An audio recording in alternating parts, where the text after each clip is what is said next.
कहते हैं जिंदगी में प्रेम सब कुछ बदल देता है। कुछ ऐसा ही प्रेम अब्दुल कलाम को साइंस से हो गया था।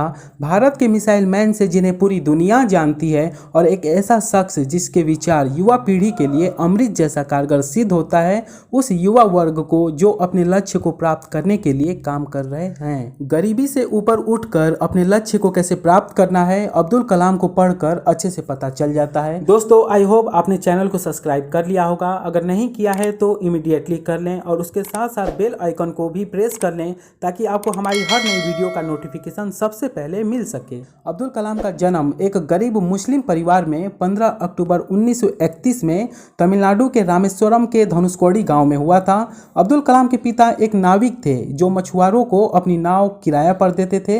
अब्दुल कलाम के पिता न तो ज़्यादा पढ़े लिखे थे और न ज़्यादा पैसे वाले थे, लेकिन उनके लगन और दिए संस्कार ने अब्दुल कलाम के बहुत काम आया। अब्दुल कलाम 5 भाई और 5 बहन थे। अब्दुल कलाम का पूरा नाम अब्दुल पाकिर जैनालुब्दीन अब्दुल कलाम था। अब्दुल उनके परदादा का नाम था, पाकिर उनके दादा का नाम था और जैनालुब्दीन उनके पिता का नाम था। घर की आर्थिक स्थिति अच्छी नहीं होने के कारण अब्दुल कलाम अपनी प्रारंभिक शिक्षा को जारी रखने के लिए सुबह सुबह अखबार बेचा करते थे।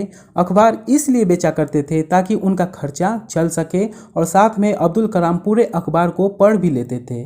जीवन में चाहे कैसा भी परिस्थिति क्यों ना हो, पर जब आप अपने सपने को पूरा करने की ठान लेते हो तो पूरा करके ही रहते हो। ऐसा ही साहस अब्दुल कलाम का था।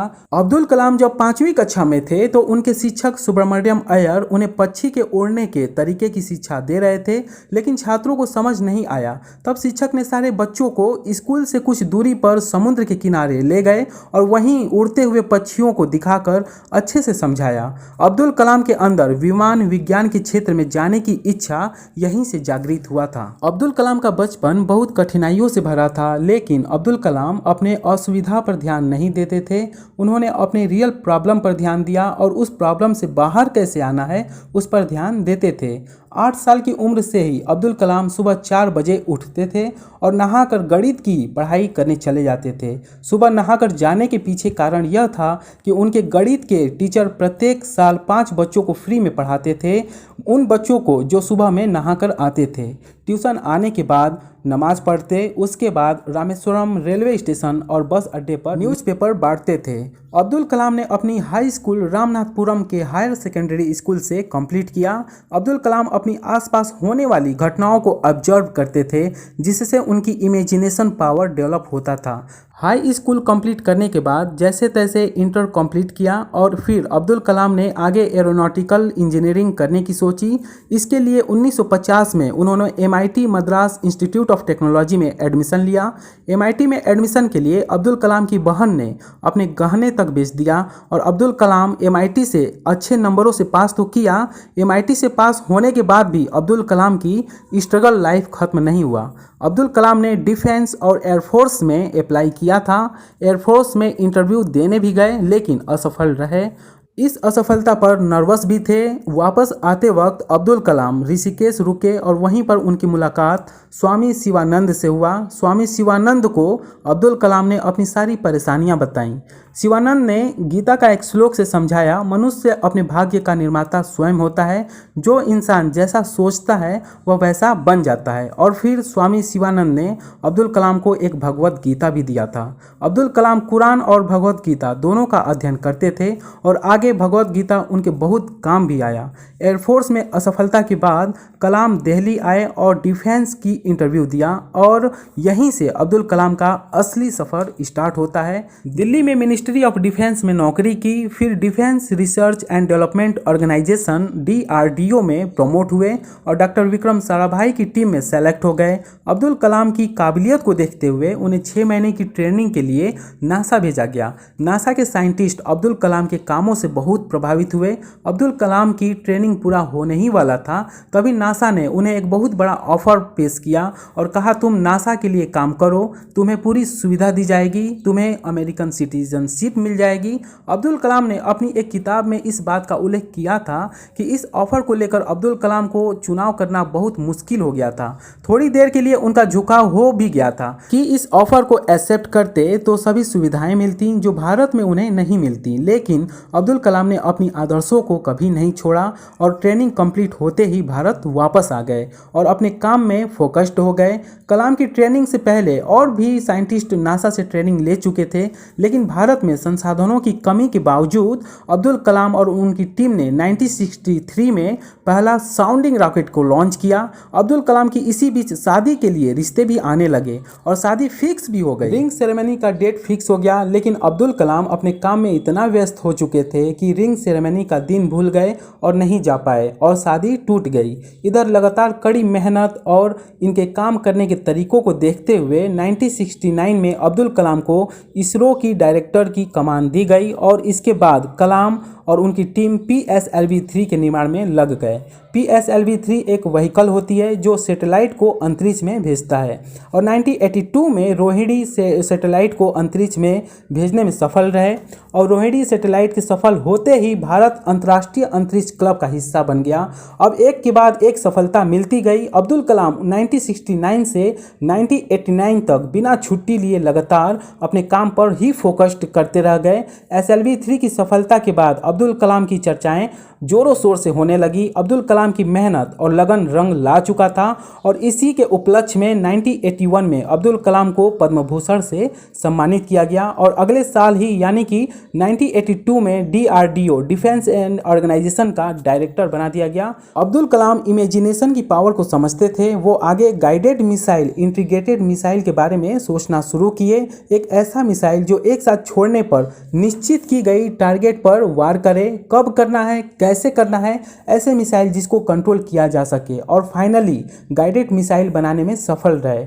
DRDO में डायरेक्टर बनने के बाद बहुत से कॉलेज, यूनिवर्सिटी जैसे IIT, IIM, NIT में लेक्चर दिया। अपने लेक्चर में इमेजिनेशन पर ज़्यादा फोकस करते थे। एक अंग्रेजी में कहावत है, who dare to imagine the impossible are the ones who will break all human limits. Guided missile में सफलता मिलने के बाद अब वो रुकने वाले कहाँ थे। 1985 में त्रिशूल मिसाइल को लॉन्च किया और 3 साल बाद 1988 में पृथ्वी मिसाइल को लॉन्च कर दिया।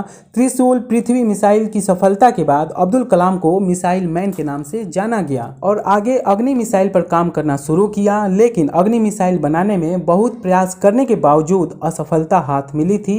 अग्नि मिसाइल अब्दुल कलाम का बहुत ही इंपॉर्टेंट प्रोजेक्ट था। इसके लिए उन्हें बहुत ही आलोचनाओं का भी सामना करना पड़ा, लेकिन अब्दुल कलाम ने शिद्दत से चाहा था और जो किसी काम को पूरे शिद्दत से करता है तो पूरी कायनात उसे पूरा करने में उसका साथ देती है। अब्दुल कलाम का प्रयास विफल नहीं हुआ। आलोचनाओं को दरकिनार करते हुए अपने काम पर फोकस्ड करते रहे और 1989 में अग्नि मिसाइल को लॉन्च करके विज्ञान के क्षेत्र में भारत को दुनिया में 6वीं रैंक पर ला दिया। अग्नि मिसाइल में उपलब्धि के बाद 1993 में PSLV-3 को सफल बना दिया और इसी PSLV-3 मिसाइल के कारण भारत ने अलग अलग देशों के 104 सैटेलाइट को लॉन्च किया था।